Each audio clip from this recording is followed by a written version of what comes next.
UKLO 1 year masters. No IELTS required up to 5 years visa. High visa success rate. Belief ఉంది మీకు. Yeah so ఈ politics మీద ఎందుకు మీరు దాని మీద ఎందుకు దృష్టి పెట్టారు?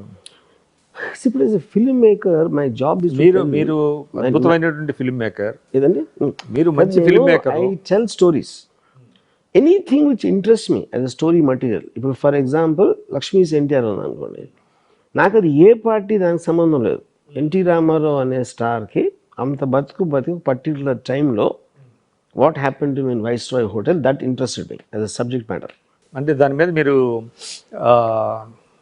అంటే దేని మీద డిపెండ్ అయ్యారు? అంటే మీకు పెరిఫెరల్గా మీరు చూసారా నిజంగా? వాట్ ఎవర్ పబ్లిక్ డొమైన్లో ఉన్నది, పబ్లిక్ డొమైన్లో కూడా రెండు రకాలు ఉంటాయి. సిబిఐని ఎందుకు చేశారు అని జస్టిఫికేషన్ ఒక యాంగిల్ ఉంటుంది, నాన్ జస్టిఫైడ్ ఇంకొక యాంగిల్ ఉంటుంది. అప్పుడు నేను to my what you call my understanding power or whatever it is, I will choose to believe. ఇందాక మీకు చెప్పాను కదా, నిజం అనేది నమ్మబుల్గా ఉండాలి. ఎందుకు జరిగిందని నాకు ఎవరు నమ్మబుల్గా చెప్పారు, వాళ్ళ సైడ్ నుంచి తీసాను సినిమా. డబ్బులు వచ్చినాయి దానికి. సో అక్కడి నుంచి స్లోగా మీరు కాంటెంపరీ పాలిటిక్స్ వైపు దృష్టి పెట్టారా? పాలిటిక్స్ నేను పట్టించుకున్నాను, ఐ డోంట్ నో. కేవలం పొలిటికల్ సైకాలజీ అంతే. మీకు కేసీఆర్ గారి లైఫ్ బాగా అపీలింగ్ అనిపించాలా? I want to make you film on him also some day.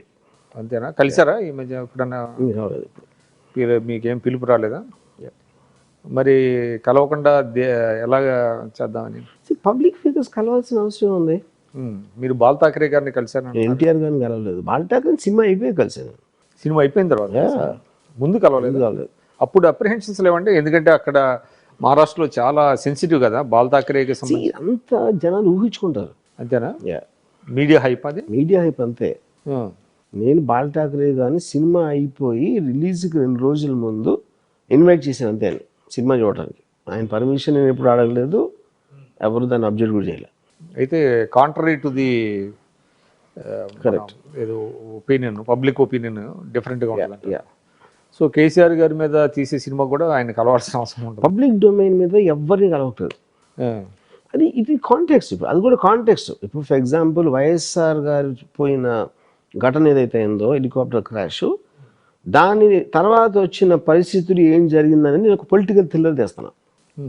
So దాంట్లో one of the aspects YS Jagan కూడా ఉన్నారు. ఓకే.